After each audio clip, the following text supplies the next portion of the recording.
Hello everybody, this is Trevor Slesky, owner of Monster Hobbies in High River, Alberta, Canada, and I'm just giving you guys a progress report of the Model T display that I'm trying to make for the Museum of the Highwood. When we show Laurel and Hardy on our silent movie night down at the Museum of the Highwood in High River, Alberta, Canada. This can take place April 28th at 7 o'clock p.m. So come on down and watch some good old slapstick with Hardy and Laurel. See them in their silent movie careers before they actually became the comedy team of Laurel and Hardy. Anyway, I'm going to show you how far I got on the Model Ts. Now, I'm actually running into some delays, so hopefully I can get something together, even if it's one Model T, just to show what I'm doing for the museum. Now the problem I'm having is that our weather out here in Alberta right now is just all over the place. And usually the good weather is when I'm at the store having to work. And the bad weather is on the weekend when I have time to actually get ready for this display. So what I mean is, you know, you get a nice, hot, warm day with no wind when I gotta work. The rainy, ugly days when I need to go outside and paint these models is a time when it's the weekend and I actually have time to paint the models. So that's a snag I'm running into. But there is one thing about this. We're constantly going to be revisiting silent movies. I'm going to try for every 2 months out of the year. So that would mean our next one is in June at some point. And so there... I'm just starting to ramble here. But I want this to be like an ongoing display because I want to make a facade of some of the buildings around High River. And that's going to take me a little longer than just a few days until the 28th. So we're going to try to make that one a really, really cool display. Now, let's go down to my bench and see how far I've progressed on Model Ts. Oh, and I picked up this bowler hat. Now this is what Laurel and Hardy and Charlie Chaplin and a lot of the comedians of the time, I think Fatty Arbuckle and those guys, wore in their movies. So I thought I'd pick one up. There's a place up in Chinook Center that sells vintage hats. You can actually pick up, if you're the ladies watching, you can actually pick up the flapper style hats of that era. There's a whole bunch of steampunk stuff. It's a really cool place. And since Monster Hobbies doesn't sell hats, well, I thought I'd pick up some. So I might have a little persona of a 1920s looking guy when I do these silent films. And I wore this striped shirt and my black kind of warm jacket. It's funny because looking at myself, I kind of remind myself of some of those characters in some of the old Bugs Bunny cartoons and things like that. So, interesting stuff. Now, let's go down and take a quick gander at our Model Ts.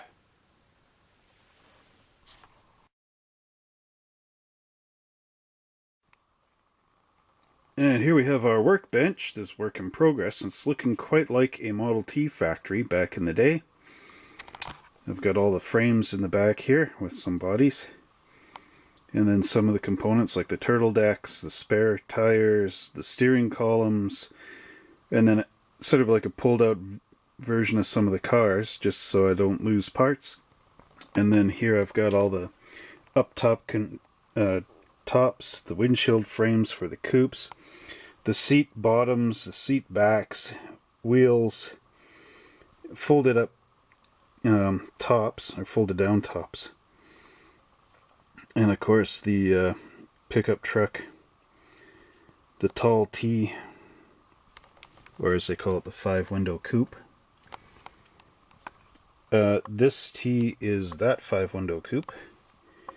Then I have a turtleback body here, another pickup truck, the pie wagon, and of course, yeah, your turtle decks and whatever.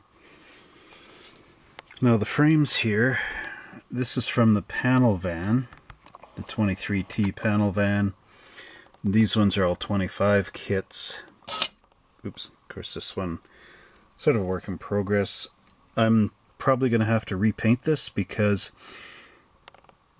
there was specks of paint flying out and landing on this thing, like not specks in the paint, I should say, because my rattle can is a bit old, so that's no fun. This is the 25T frame. Now the engine actually is sort of a race version. This is like the Police Interceptor kit, which had twin overhead cams and this sort of thing. So it's going to have a different look under there. There's an exhaust pipe that comes out the side and kicks back like a race car. Now, this is the other 27T. Let's zoom back a little. This was the one that was the model kit from the customer that passed away that glued the hood solid for his train layout and all the rest. And it used to be cream color, now it's light gray, which is one of the colors for 1927. So I can't really get too far around this. And I left the beige top, but I've got to repaint it because there's all kinds of brush hair and everything, because he painted it with a brush. And it's actually pretty ugly up close. After I washed all the dirt off it, it was like, uh-oh, whoops, gotta repaint it. And of course the wire wheels in the front, and the wood spokes in the back. The wood spokes in the back are going to be replaced. This was just so that I could make the car stand up. And I've got to re-chrome the little steps, because I had to paint over those when I painted the fenders. He never painted the fenders, he left them gloss black plastic. Window frame I also painted black. It was a body color. It's just sitting there temporarily. This has got to be pushed up to the cowling. And you'll notice that there's no fenders here except for on this one. That's because they are over drying. I'll just go over and show you that. So if you ever need to paint Model T fenders in mass production, there's sort of a tip here. Not frames, fenders. Oops.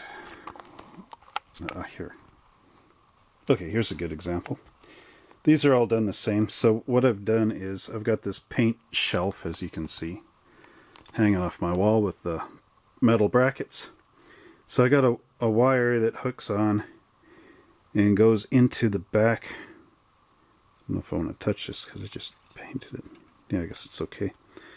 There's a back mounting hole right there on the floorboard for the turtle decks and the pickup bodies. So I just slipped this wire through, twisted it up and bent it this way around. And then on the front of the car across this brace I also have another wire. Now the reason for this is, now I'm outside painting these, so I'm not painting them in my basement. That's why my wall isn't all black back there. But I'll hold it at the top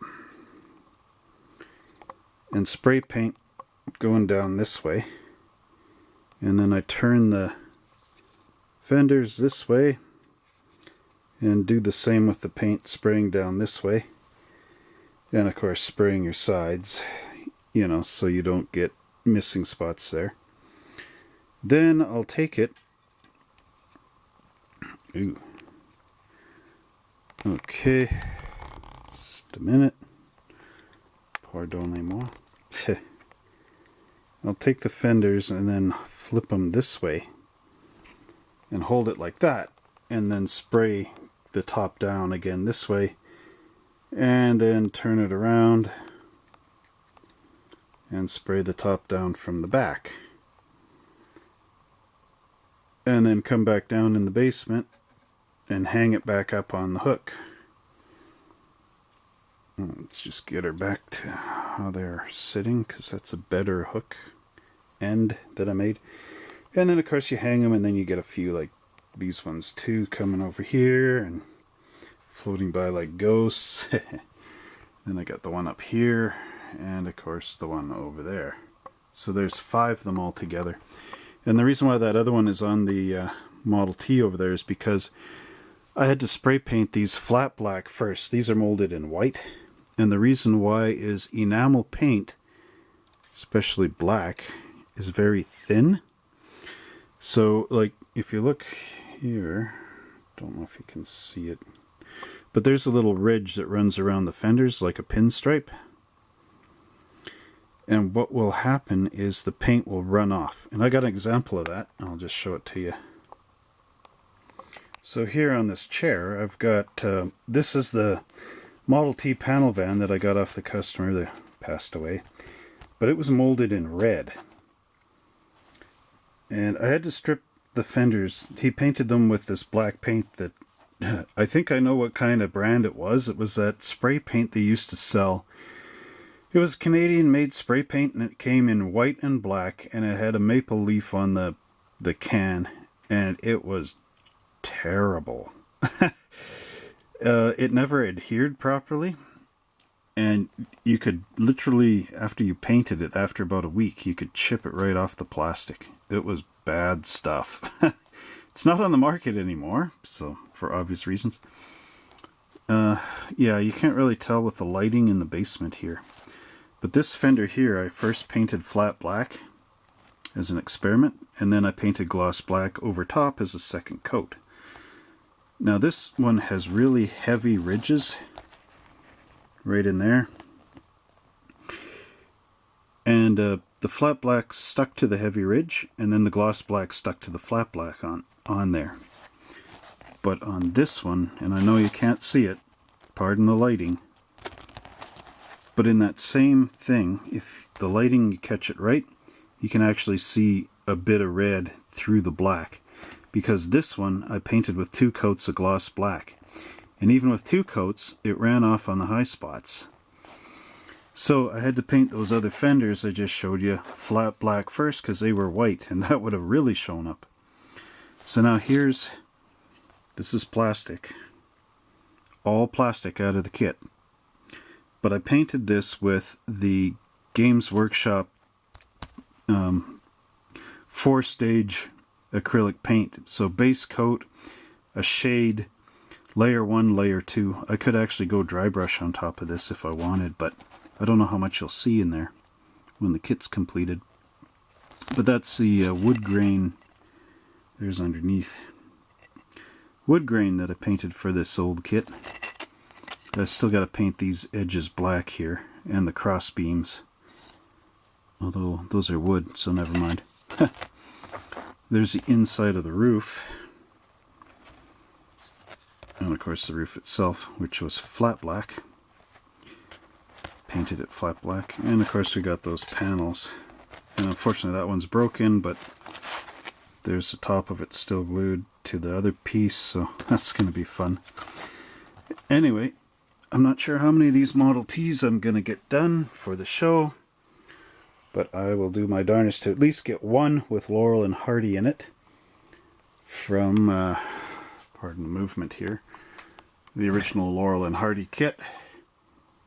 And if not, well, it's unfortunate I couldn't get this one done. Couldn't even get it open. Like to even examine it to build it for this project, but what can you do with time constraints? So anyway, this has been a... Oh, I got something else to show you, so hang on. So I went to the mall. When I picked up my hat at the mall, they have a Lego store in the mall. So they have a thing where you can go and a display where you can go and get minifigures.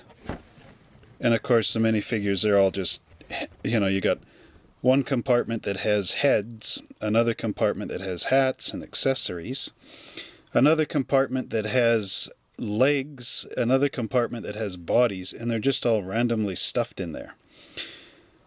So we were looking around, and I managed to find, like, oops, a bowler hat. It's the Monty Python finger of God there. A bowler hat, a suit, sort of with the tie, and the black pants, and a Derringer gun for that guy there, and of course a mustache type face. So you got a typical 1920s style character. And then while I was digging around finding his bowler hat, I also found that British style early police helmet, the Bobby helmet or whatever you call it, and a sort of an Irish looking face with the red hair.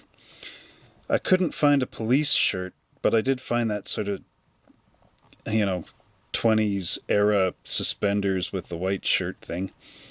And he's got a pair of jeans with a little bit of pockets, gold lined pockets. And then this guy on the end, the sailor looking guy, that's the closest I think Lego wise anybody can get to building somebody that looks like Tintin's Captain Haddock with the beard and the face and everything, and the sailor getup.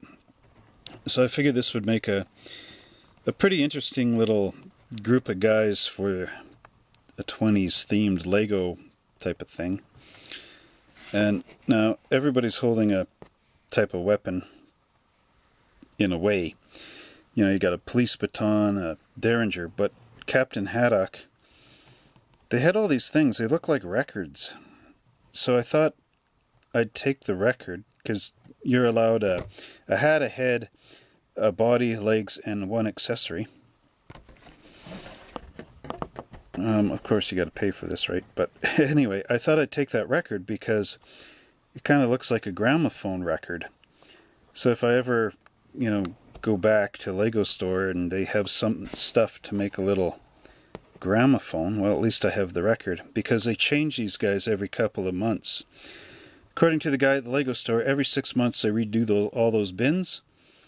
So, get the parts while you can. And he also said I don't have to actually go and build minifigures. Can actually go up there and get 15 parts, because each guy consists of 5 parts.